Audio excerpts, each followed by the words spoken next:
पाटील मागच्या सामन्यामध्ये खूपच चांगली खेळली दीपेश आगसकर यांनी.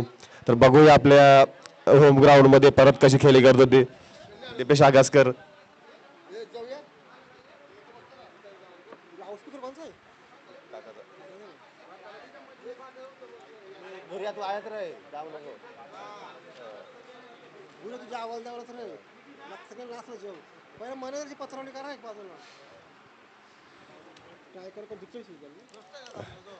थर्टी प्लस कोपरकर संघाची पहिली जोडी मैदानामध्ये उतरले. स्ट्राईकला असेल दीपेश आगसकर तर नॉन स्ट्राईकला असेल सूरज पाटील आणि गोलंदाजीला असेल साईश. बघूया साईश पॉवर प्लेच्या ओव्हरमध्ये कशी आपली गोलंदाजी करतो.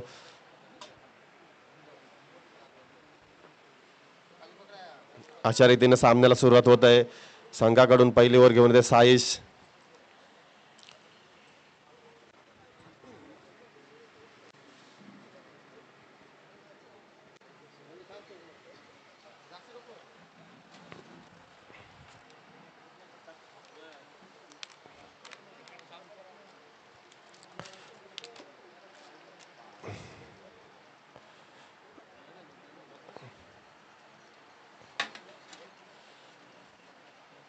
पहिल्याच चेंडूवर दीपेश आगसकर यांनी उंच सिक्स मारलेले आहे. एक बॉल 6 रन्स. खूपच फॉर्म मध्ये आहे दीपेश आगसकर. मागच्या सामन्यामध्ये त्याने 69 नॉट आउट बनवले होते. करावे संघाला जर तगडं आव्हान द्यायचं असेल तर 4 ओव्हरमध्ये 55-60 तरी धावा करायला लागतील कोपरकर याला. कारण खूपच तगडी टीम आहे समोरची.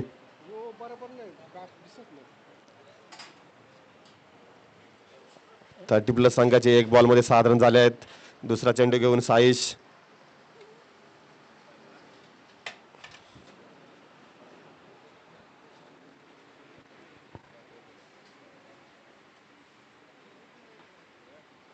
खूपच चांगला चेंडू साईश याचा निर्धाव चेंडू. 2 बॉल 6 धावा. पहिल्या षटकातील तिसरा चेंडू घेऊन साईश.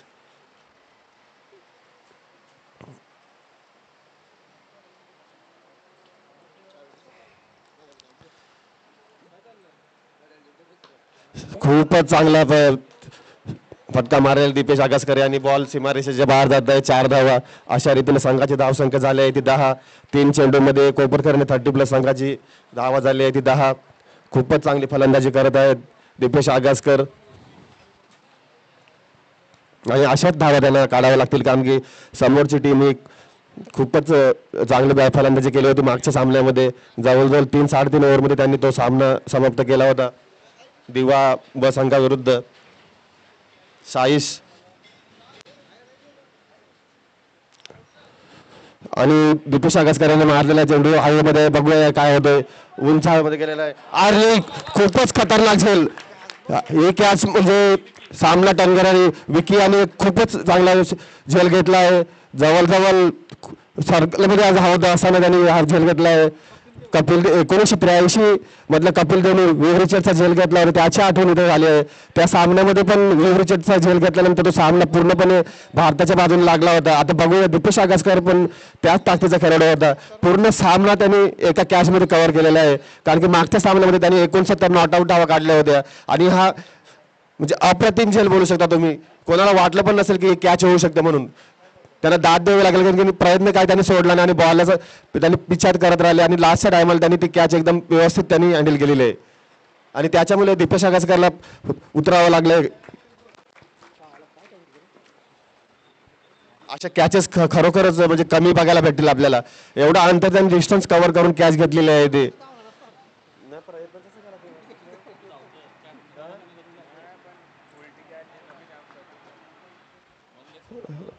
खूपच निखिल आलेला आहे आणि निर्धाव चेंडू झालेला आहे. बॉल सोडलेला आहे तो. काहीच म्हणजे ऍक्शनच नाही त्यांनी केली. काय शॉट केल्याचा प्रयत्न केला त्याच्यामुळे अंपायरला पण वाईट काय द्यायचे.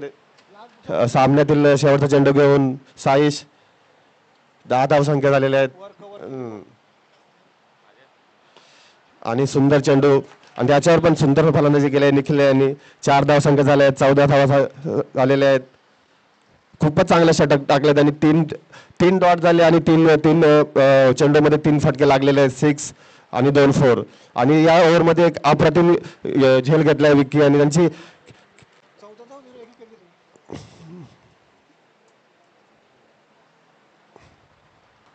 हल्लीच्या काळामध्ये शतरंजचा दर्जा एकदम खाली उतरत असताना याचा झेल घेणं म्हणजे खरोखर एक त्यांची हे करायला लागेल, स्तुती करायला लागेल. आता खेळ असा झालाय की सर्कलच्या बाहेर चेंडू गेला का जास्त क्षेत्ररक्षण करत नाही, पण त्यांनी लास्टपर्यंत जिद्द सोडली नाही आणि चेंडूचा पाठलाग करत राहिला आणि दिपेश आगसकर सारखा खेळाडू बाद करण्यात त्याला यश आलंय. जवळजवळ म्हणजे पूर्ण शोल्डर्स डाऊन झालेत कोपरकरने संघाचे दिपेश आगसकर यांची विकेट घेतल्यानंतर. कारण खेळाडू तसा आहे तो. आता स्ट्राईकला येत आहे सूरज पाटील. राहुल करावे 30+ दुसऱ्या षटक घेऊन राहुल.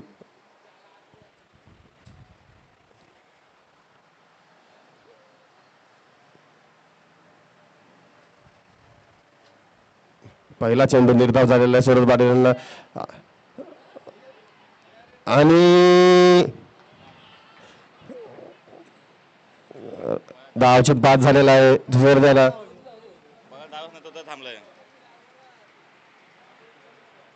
आणि खूपच म्हणजे कॉलिंग नाही काय नाही, रनआउटची विकेट टाकली आहे सूरज पाटील यांनी. कोपरकरने 30+ करून ओमकार पाटील मैदानामध्ये उतरत आहेत.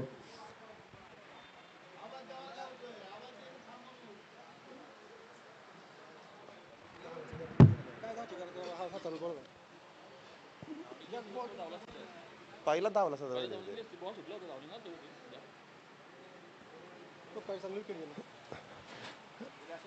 राहुल यांचं षटकातील दुसरं चेंडू घेऊन येत आहेत राहुल. 2 गडी बाद करण्यात यशस्वी झाले आहेत ते.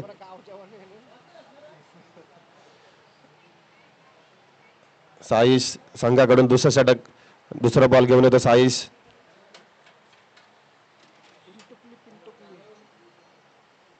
आता निखिल याला पूर्ण सामना आपल्या खांद्यावर घ्यायला लागेल.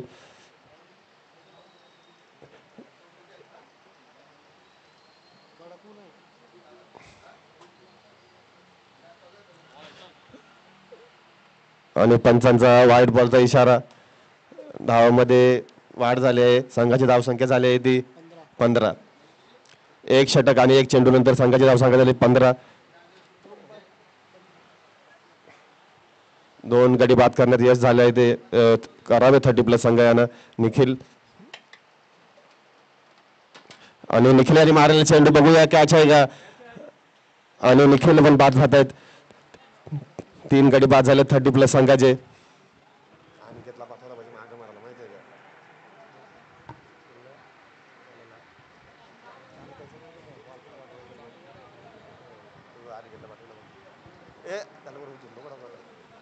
आणि संघाकडून चौथा फलंदाज उतरत अनिकेत पाटील. तसं बघायला गेलं तर कोपरकरने संघामध्ये खूप फलंदाज आहेत, पण कोणाला तरी एक बाजू तिथं टिकून राहायला लागेल. पूर्ण जबाबदारी घ्यायला लागेल स्वतःच्या खांद्यावर. ते एक रनआउटची विकेट तिथं पूर्णपणे कोपरकर ढासळली आहे. Batsman name Aniket.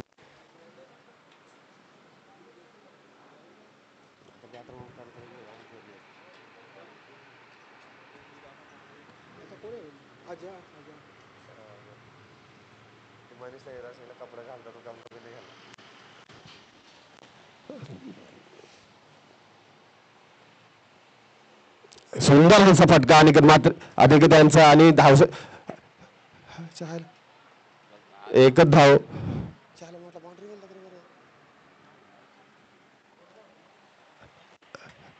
या ओव्हरमध्ये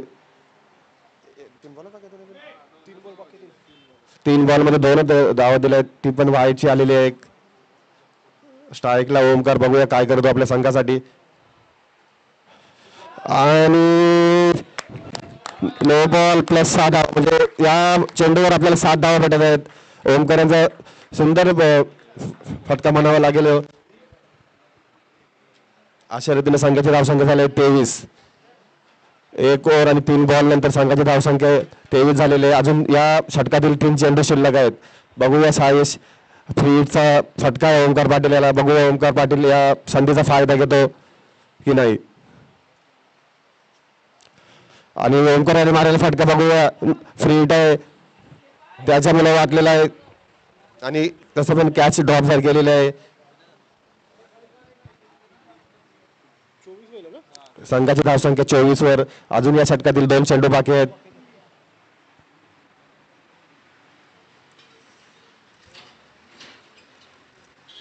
अनिकेत पाटील स्ट्राईक कडे.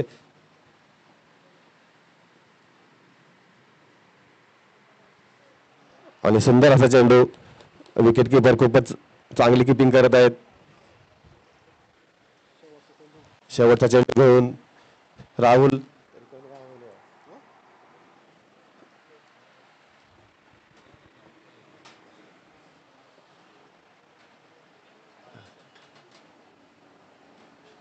अनिकेत पाटील यांचा सुंदर चेंडू.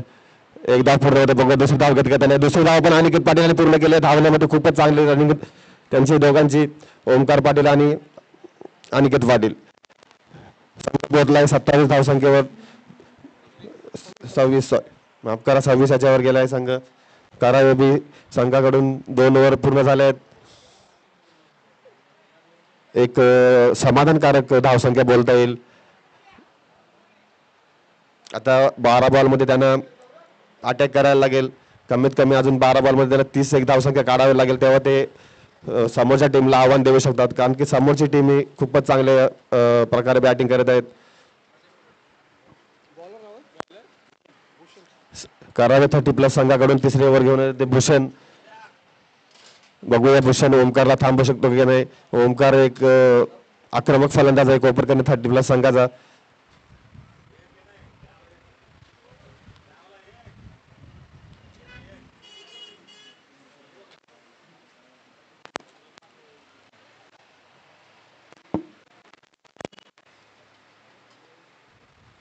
आणि नकारात्मक चेंडूची सुरुवात केली आहे भूषण यांनी. पहिला चेंडू वाईडचा. खूपच अवांतर चेंडू.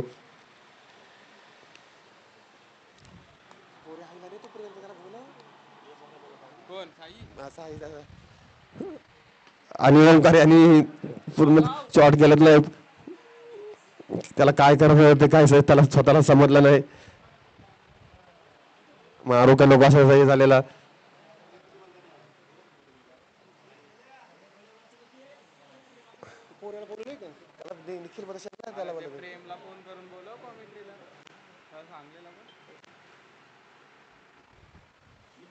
आणि सुंदर असा अनिकेत पाटील यांचा फटका. 4 धावसंख्येवर चेंडू गेला आहेत. संघाची धावसंख्या पोहोचली आहे ती 32 संघावर 32 याच्यावर.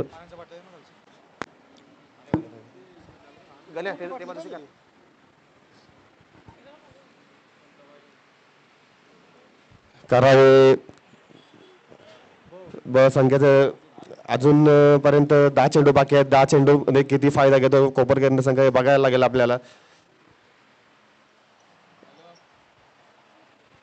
जवळजवळ अजून 20-25 धावा काढायला लागतील कोपरकर टीमला. अनिकेत पाटील सामोरे जाईल तो भूषण याला.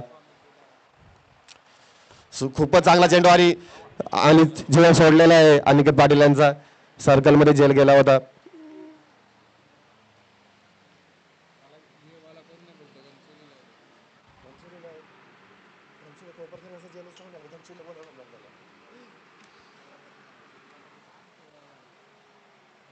सुंदर असा फटका ओमकार पाटील यांचा. चेंडू गेला सीमारेषेच्या बाहेर.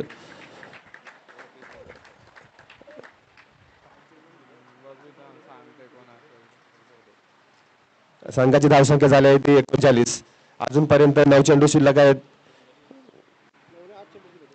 8 चेंडू शिल्लक आहेत.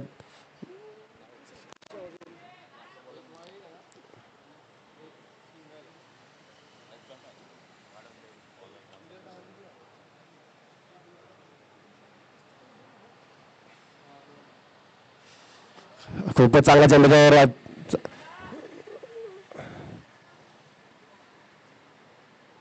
एक धाव पूर्ण संघाची धावसंख्या झाली आहे ती 40.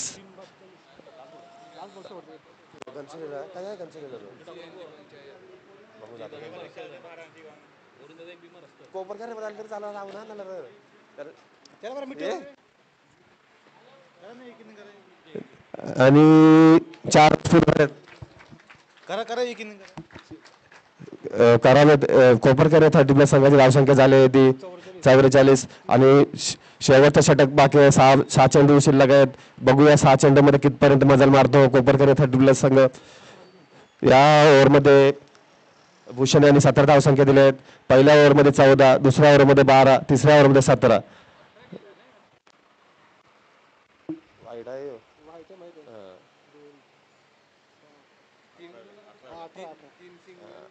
10 बरोबर 10 आणि शेवटचं षटक घेऊन आले ते धनेश कडू ऑलराऊंडर खेळाडू आहे. लेफ्ट डाव्या हाताने गोलंदाजी करतात. डाव्या हाताचे गोलंदाजी आकर्षक बॉलर असतात आणि ते समोरच्या बॅट्समॅन एक स्ट्राईकला आहेत. ओमकार बघूया ओमकार काय करतो.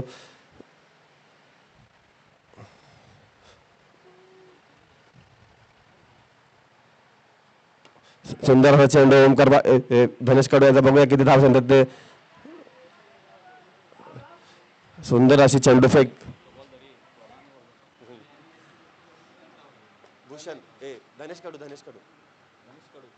धनेश कडू खूपच चांगला गोलंदाजी आणि फलंदाजी करण्यामध्ये तरबेज असलेला खेळाडू आहे. शेवटचे 5 चेंडू बघूया आता अनिकेत पाटील काय करतायत. मारलेला चेंडू बघूया की आता 2 चेंडू मध्ये 2 धावा दिल्या आहेत धनेश कडू यांनी. नाही ते ओमकार स्ट्राईक द्यावायचे त्याला 10 पाहिजे.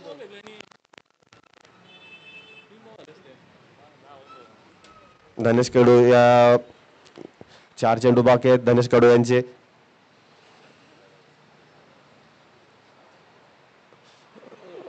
आणि बघूया अरे निर्धाव चेंडू खूपच चांगली गोलंदाजी करत आहेत धनेश कडू.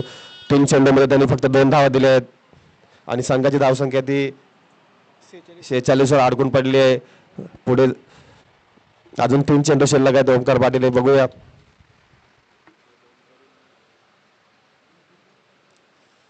सुंदर असा मारला चेंडू ओमकार पाटील 6 धावावर जात चेंडू. खूपच चांगला फटका आहे ओमकार पाटील यांचा.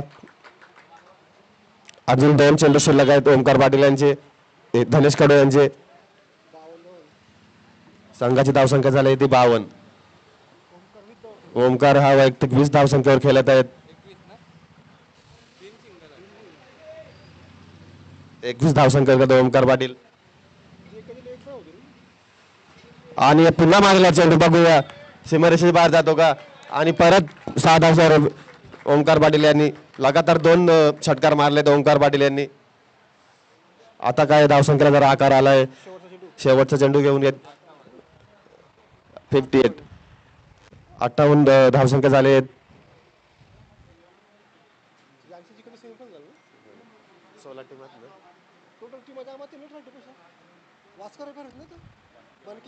कंपल्सरी भरत नाही म्हणजे मला भरत नाही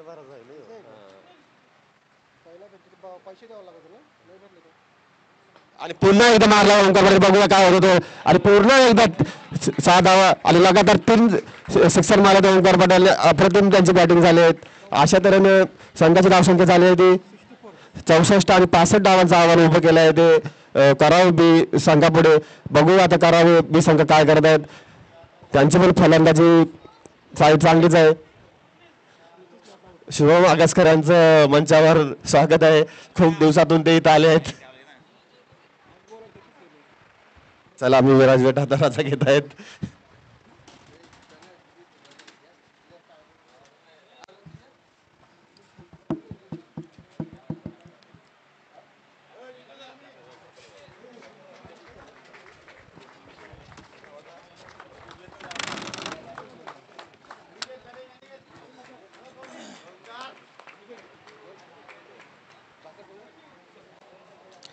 धन्यवाद.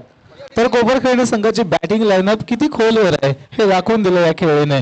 कारण जवळजवळ फलंदाजी क्रमांक 4 वर आलेले ओमकार मिडल ऑर्डरमध्ये जरूर आले होते आणि मिडल ऑर्डरमध्ये आलेले असताना 8 चेंडूंमागे 33 धावसंख्येची मॅरेथॉन खेळी त्यांच्या बॅटमधून आपण पाहिली. सुरुवातीला दीपेश आणि सूरज लवकर जरी बाद झाले असले तरी त्यानंतर मात्र ओमकारने ही जबाबदारी सर्वतोपरी आपल्या खांद्यांवर उचलली आणि अगदी चोखरित्या पार पाडली. एकूण 4 षटकांमध्ये धावसंख्या उभारली कोपरखैरणे संघाने, ती म्हणजे 64 आणि आता 65 धावसंख्येचं आव्हान आहे. आणि हे 65 धावसंख्येचं आव्हान कशा पद्धतीने पार पाडलं जाईल, हा कसा खेळ रंगला जाईल हे पाहूयात आपण या सामन्याच्या उत्तरार्धामध्ये. तोपर्यंत यानंतर होणारा सामना मी विनंती करेन तावली 30+ आणि दिवा 30+ संघाचे कर्णधार आपल्याला विनंती असेल या सामन्याच्या मध्यंतरामध्ये आपण व्यासपीठावर यायचंय. कारण सर्वच नाणेफेकी आपण सामन्याच्या मध्यंतरामध्येच केलेल्या आहेत. त्यामुळे तवळी 30+ आणि दिवा 30+ संघाचे कर्णधार आपल्याला विनंती असेल आपण व्यासपीठावर यायचंय.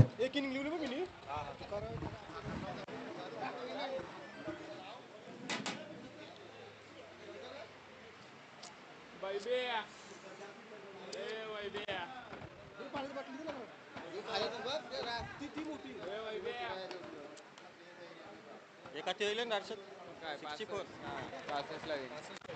नाही 65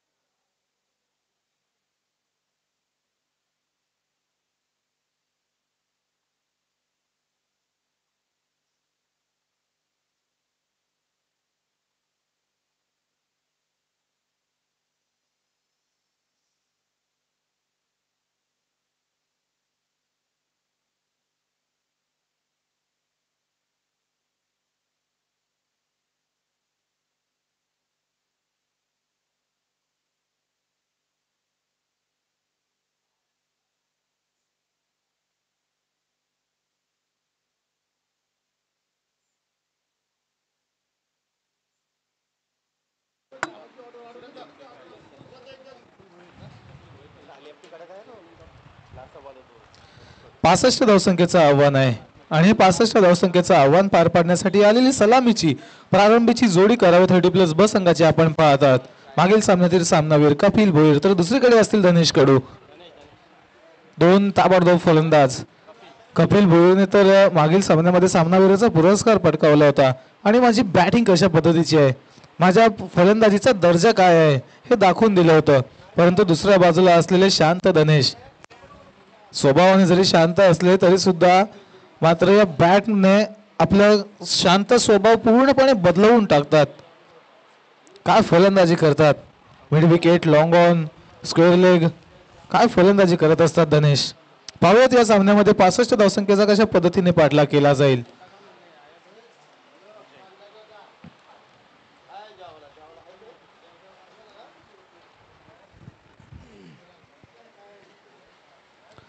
पाहूयात सामन्याला होईल सुरुवात. या 65 धावसंख्येच्या पाठलागाला होईल सुरुवात. कपिल भोईर 34 धावसंख्या, मॅन ऑफ द मॅच ची खेळी केली होती. आणि दुसरीकडे असतील धनेश कडू तर गोलंदाजी मार्कवर कोपरखैरणे संघाकडून गोलंदाज Ajay. Right arm over the wicket, left arm round the विकेटने सुरुवात करतील आपल्या गोलंदाजीची. डाव्या हाताचे गोलंदाज आहेत. पाहूयात सुरुवात केली जाईल. समोर असतील फलंदाज कपिल भोईर. क्षेत्ररक्षण थोडंसं सजवलं जात आहे कारण सामना महत्वाचा आहे. सर्वच सामने आपण नॉकआउट्स पद्धतीचे पाहत असता आणि अशा नॉकआउट्स पद्धतीमध्ये दुसऱ्या फेरीतला पहिला सामना आहे. पहिला चेंडू बॅटची बाहेरची कडा घेत असताना शॉट थर्डमॅन जवळ जात आहे, परंतु तिथे 2 क्षेत्ररक्षकांचं बॅकअप चांगलं आहे आणि हे सहकार्य हवंच असतं सर्व खेळाडूंसाठी. कारण एका खेळाडूने जर चुकी केली तर दुसऱ्या खेळाडूने येऊन त्याचं बॅकअप करावं आणि संघासाठी धावा अडवाव्यात, हे मात्र नक्कीच महत्वाचं असतं. त्याच दरम्यान 2 धावसंख्या पळून काढल्या फलंदाजांनी आणि या 2 धावसंख्येने या डावाचा झालेला आहे शुभारंभ. 2 धावसंख्या धावफलकावर जोडल्या जात आहेत. शुभारंभ झालेला आहे. फटका हवेमध्ये फसलेला आहे. मिडॉलचा क्षेत्ररक्षक धावत आहे, चेंडूपर्यंत पोहोचू शकत नाही. एक धाव काढून सहजरित्या पूर्ण आणि दुसरी धाव सुद्धा सहजरित्या पूर्ण केली जाईल. पोहोचू शकले नाहीत चेंडूपर्यंत. जर पोहोचले असते तर एक मोठे फलंदाज कपिल मात्र माघारी परतले असते. परंतु झालं ते झालं. आता पाहूयात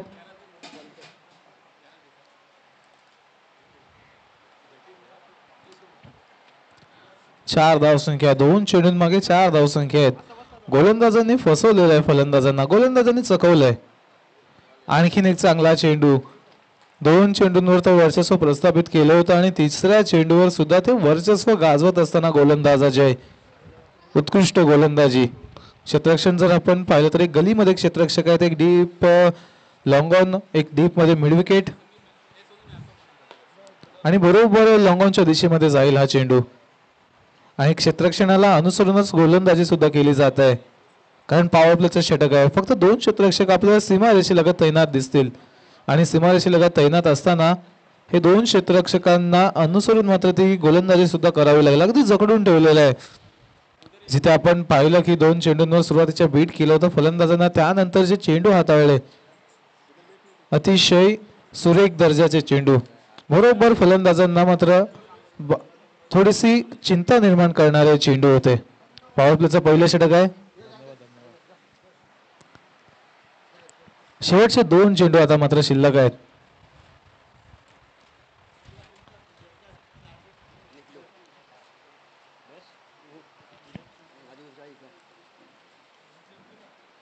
फटका चांगला आहे, परंतु स्लो लेग मध्ये अप्रतिम झेल, अप्रतिम अप्रतिम.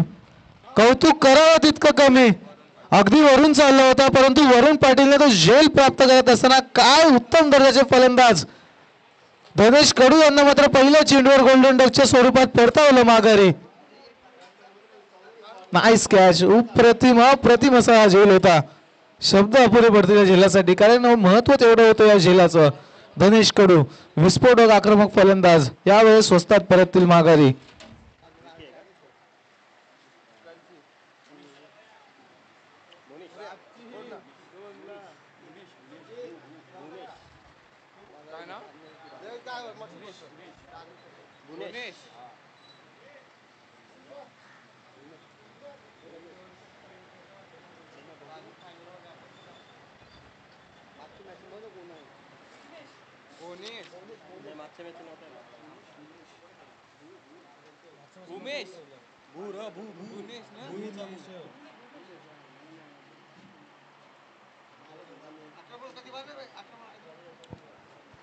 एक बॉल आहे अजून तर मग. हॅलो, नवीन फलंदाज भुवनेश येथील फलंदाजी मार्कवर शेवटच्या चेंडूचा सामना करतील अजय यांच्या गोलंदाज येतील. अजयच्या गोलंदाजीतील शेवटचा चेंडू, चांगला चेंडू होता. यावेळेस सुद्धा गोलंदाजांनी वर्चस्व दाखवलेलं आहे. निर्धाव चेंडूने केली पहिल्या षटकाची समाप्ती. एकूण पहिल्या षटकाचा खेळ समाप्ती झाल्यानंतर धावसंख्या धावफलकावर लागल्या जात आहेत, त्या म्हणजे 1-5 धनेश कडू यांची विकेट.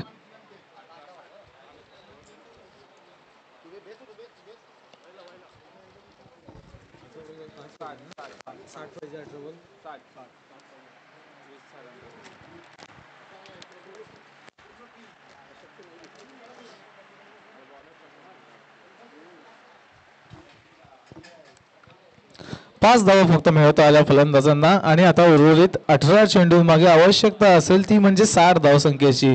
जवळजवळ 20 धावसंख्येची सरासरी या 18 चेंडूंमध्ये आकारावी लागेल. परंतु आता पॉवर प्लेचं बंधन सुद्धा तुटलेलं आहे. पॉवर प्लेचं बंधनामुक्त हे षटक घेऊन येतील गोलंदाज सूरज पाटील. फलंदाजीच्या स्वरूपात मात्र दुर्दैवाने रनआउटच्या रूपाने परतले होते माघारी, परंतु आता ॲज अ बॉलर आपली ऑलराऊंडर भूमिका साकारत असताना गोलंदाजी मार्कवर राईट आर्म ओव्हर द विकेटचा मारा. समोर असतील फलंदाज कपिल भोईर. पहिला चेंडू थोडासा दुरावला होता, परंतु पंचांनी इशारा केला की हा चेंडू असेल वाईट बॉल. अतिरिक्त स्वरूपाची धाव जोडली जाईल धावफलकामध्ये. आणि कालच्या सत्रामध्ये सुद्धा असंच काहीसं चित्र होतं. समोर करावे 30+ असंघ होता, परंतु गोलंदाजी करत असताना घणसोली 30+ असंघ होता आणि 62 धावसंख्येचं आव्हान अगदी सहजरित्या पार केलं होतं.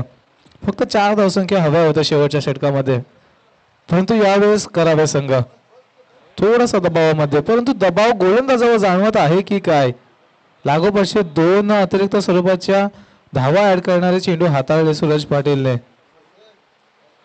स्वतःसाठी थोडा वेळ घ्यावा लागेल, लाईन चांगली करावी लागेल. जर मात्र लाईन चांगली हाताळली, कारण वेग जर चांगलाच आहे आणि लाईन लेन जर चांगली केली तर मात्र एक चांगल्या गोलंदाजीचं प्रदर्शन नक्कीच घडू शकतं आपल्याला. पाहूयात सुरेश पाटील तिसरा प्रयत्न. पहिल्या चेंडूचा तिसरा प्रयत्न अखेरकार सफल झाला. निर्धाव चेंडूची झाली समाप्ती. पॉवर प्लेच्या बंधनामुक्त षटक आहे आणि 5 क्षेत्ररक्षक सीमारेषी लगत तैनात आहेत. जर या क्षेत्ररक्षकांना अनुसरून गोलंदाजी केली तर सूरज पाटील एक चांगलं इकॉनॉमिक षटक जरूर हाताळू शकतात. दुसरा चेंडू. अरे चांगला चेंडू होता, अगदी यष्ट्यांच्या वरून गेला आणि पंचांचा इशारा की फलंदाज झालेत बाद. अगदी सूक्ष्म स्पर्शाने या चेंडूने यष्ट्यांवरील त्या बेल सोडवल्या आणि फलंदाज कपिल भोईर झाले बाद.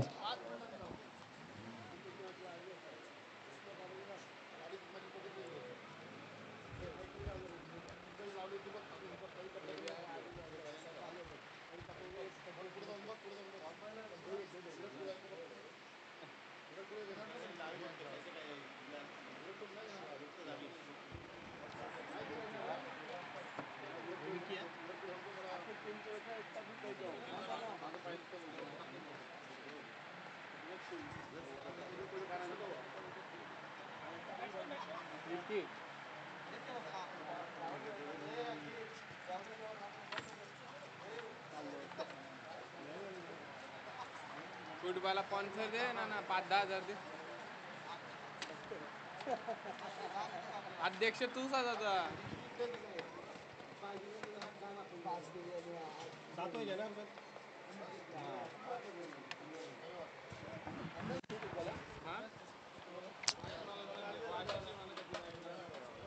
नवीन फलंदाज विकी येतील आता फलंदाजी मार्कवर, तर सूरज पाटील दुसऱ्या चेंडूवर आपल्या संघासाठी दुसरी सफलता प्राप्त करून दिलेली आहे. पाहूयात पुढील चेंडू. यावेळेस फटका चांगला आहे, डाऊन द ग्राउंड फटका खेळलेला आहे. वन बाउन्स जाईल सीमारेषा पार. विकी यांच्या बॅट मधून आलेला आहे हा चौकार. फटका चांगला होता, अगदी मोकळ्या क्षेत्रामध्ये जो सेफ फटका मानला होता कोणत्याही फलंदाजासाठी. गोलंदाजाच्या डोक्यावरून लगावलेला हा स्ट्रोक काहीसा चांगला पंच केला होता आणि त्यानंतर पॉवर सुद्धा चांगली प्राप्त करून दिली होती. मिळाला चौकार. टप्प्याचा चांगला चेंडू. अपील आहे परंतु इम्पॅक्ट थोडासा यष्ट्यांच्या बाहेर होता. लेग बायच्या स्वरूपात असेल ही धाव. भुवनेश आता येथील प्रथम स्ट्रायकिंग गेंदवर. अजूनही 2 चेंडू शिल्लक आहेत या षटकामध्ये.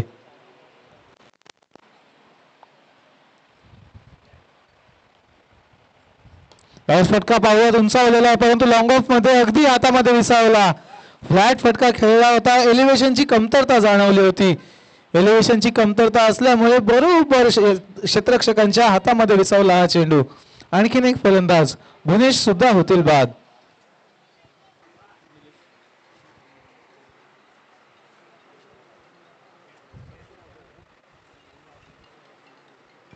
निलेश हा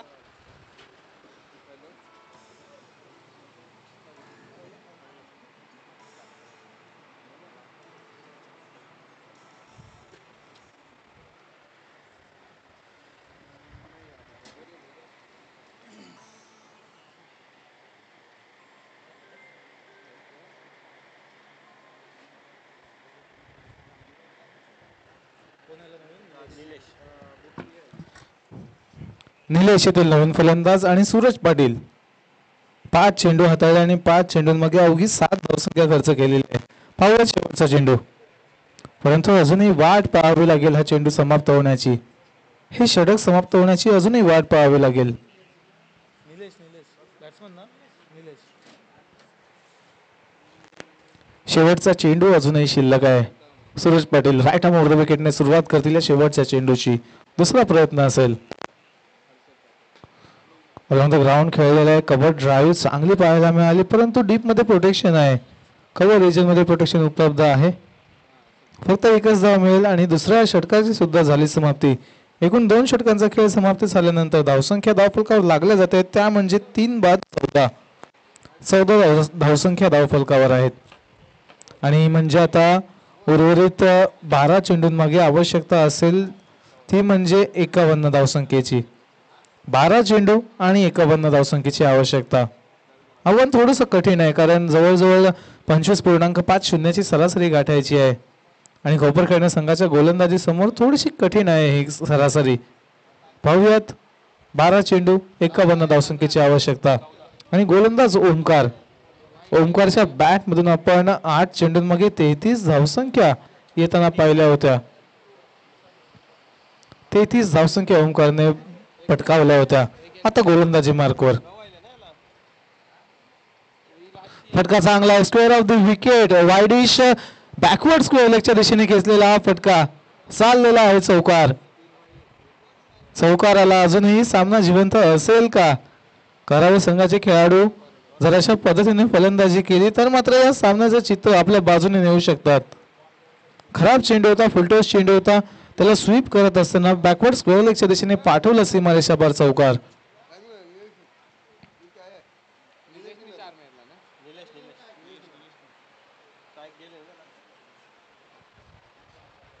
पुढचा चेंडू right arm over the wicket.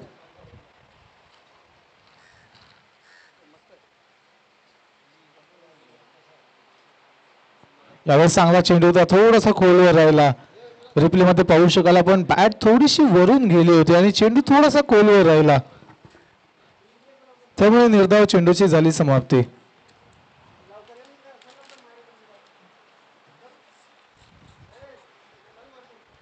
यावेळेस चांगला फटका आहे, लॉंग ऑनच्या दिशेने फटका, वन बाउन्स कलेक्शन सुद्धा केलं जात आहे. एकच धाव मिळेल. चला आम्ही पुन्हा एकदा विनंती करत आहोत, तळवली आणि दिवा 30+अ. तळवली संघाचे कर्णधार आणि दिवा 30+अ संघाचे कर्णधार आपण उपस्थित असाल. हॅलो, आपण उपस्थित असाल तर व्यासपीठावर या. नाणेफेक पार पाडली जाईल आपल्या सामन्याची. तळवली 30+ आणि दिवा 30+अ संघाचे कर्णधार.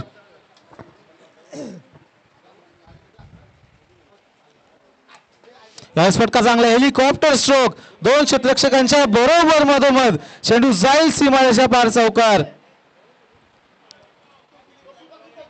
फटक्याची प्लेसमेंट चांगली होती. चेंडू जरी चांगला असला तरी सुद्धा चेंडूच्या दर्जापेक्षा या फटक्याचा दर्जा अतिशय उत्तम होता. हेलिकॉप्टर स्ट्रोक आणि मिडविकेटच्या क्षेत्रामध्ये अगदी बाजूने, लॉंग ऑन आणि मिडविकेटच्या क्षेत्ररक्षकांच्या अगदी बाजूने मधोमध केलेली फटक्याची रचना देऊन जाईल 4 धावा.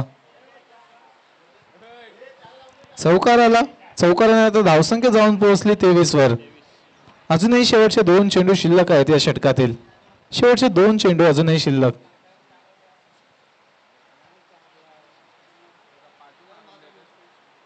यावेळेस मध्ये आहे, झेल घेण्याची शक्यता, स्क्वेअर लेग आणि मिड विकेट, परंतु दीपेश थोडीशी चूक करत आहेत. झेल सोडला गेला. सूरज पाटील आणि दीपेश आगासकर 2 क्षेत्ररक्षक होते चेंडू मागे, परंतु कम्युनिकेशनची थोडी कमतरता जाणवली क्षेत्ररक्षकांमध्ये. दीपेश यांनी अखेरकार ती झेल घेण्याची जबाबदारी स्वीकारली होती, परंतु झेल गमावला.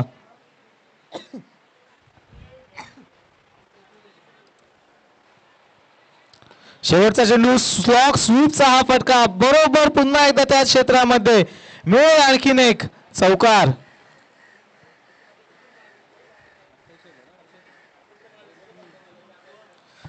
तीन षटकांची झाली समाप्ती आणि आता शेवटचं षटक शिल्लक असेल. 28 धावसंख्या धावफलकावर आहेत.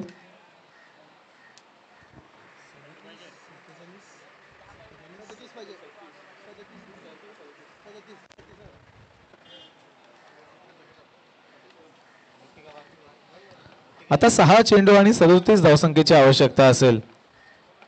6 चेंडू आणि 37 धावसंख्येची आवश्यकता.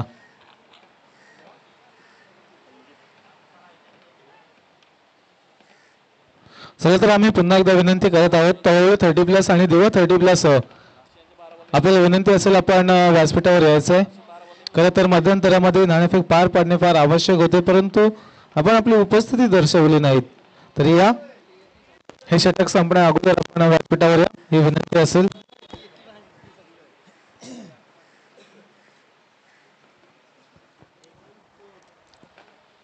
शेवटचं अंतिम षटक संजित, गोलंदाजी मार्कवर, left arm over the wicket.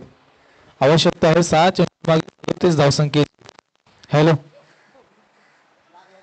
6 चेंडूंमागे 37 धावसंख्येची आवश्यकता आहे. Sanjit left arm over the wicket. थोडीशी क्षेत्ररक्षकांची व्यूह रचना करत असताना 4 क्षेत्ररक्षक लेग साइडला तैनात करण्यात आलेले आहेत. त्याच दिशेने मात्र कोणताही क्षेत्ररक्षक नाही. पाहूयात निर्धाव चेंडू असेल लाईन लेंथ अतिशय सुरेख दर्जाची. मागील सामन्यामध्ये सुद्धा संजितला आपण गोलंदाजी करत असताना पाहिलं होतं. बरोबर यॉर्कर लेंथने सुरुवात करतात. यॉर्कर लेंथने सुरुवात केली त्यानंतर फलंदाजापासून काहीसा दूर ठेवण्याचा प्रयत्न. या सुद्धा चांगला चेंडू. आणखीन एक निर्धाव चेंडू आणि दांडी गुल केली जाते की काय. तर हो, आणखीन एक फलंदाज बाद. विकी झालेत बाद.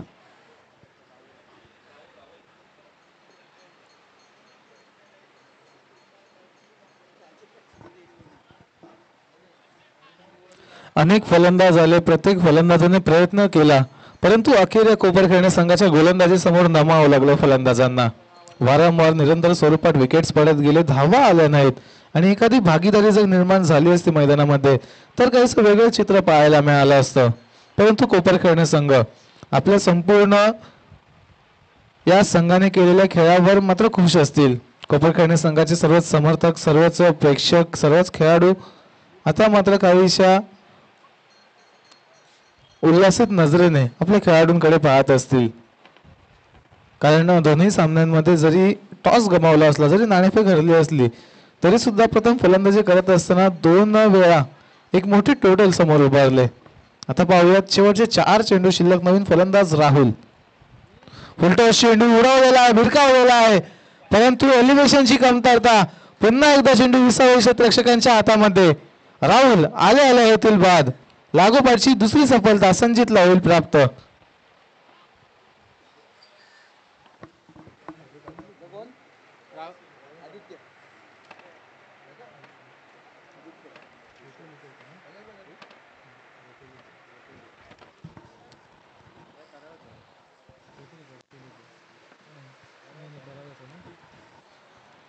आणि आता हॅट्रिकची संधी असेल. करावे संघाच्या पहिल्या सामन्यामध्ये भूषणने ती हॅट्रिक मिळवली होती आणि आता संजित ही हॅट्रिक आपल्या नावावर करतील का. अलॉंग द ग्राउंड खेचलेला चेंडू टप्पा बरोबर यष्टांना भेद घेणारा होता परंतु बॅट आडवी आली. फटका चांगला खेचला. ऑन ड्राईव्ह करण्यात आली होती. 1च धाव मिळाली आणि आता शेवटचे 2 चेंडू शिल्लक असतील. चला तर आम्ही पुन्हा एकदा विनंती करत आहोत तववली आणि दिवा 30+ तववली आणि दिवा 30+ आपल्याला विनंती असेल आपण व्यासपीठावर यायचंय. पुन्हा एकदा त्याच दिशेने आणखीन एक हळूवार फटका. आणखीन एक धाव. आता मात्र फक्त 1 चेंडू शिल्लक राहिलेला आहे.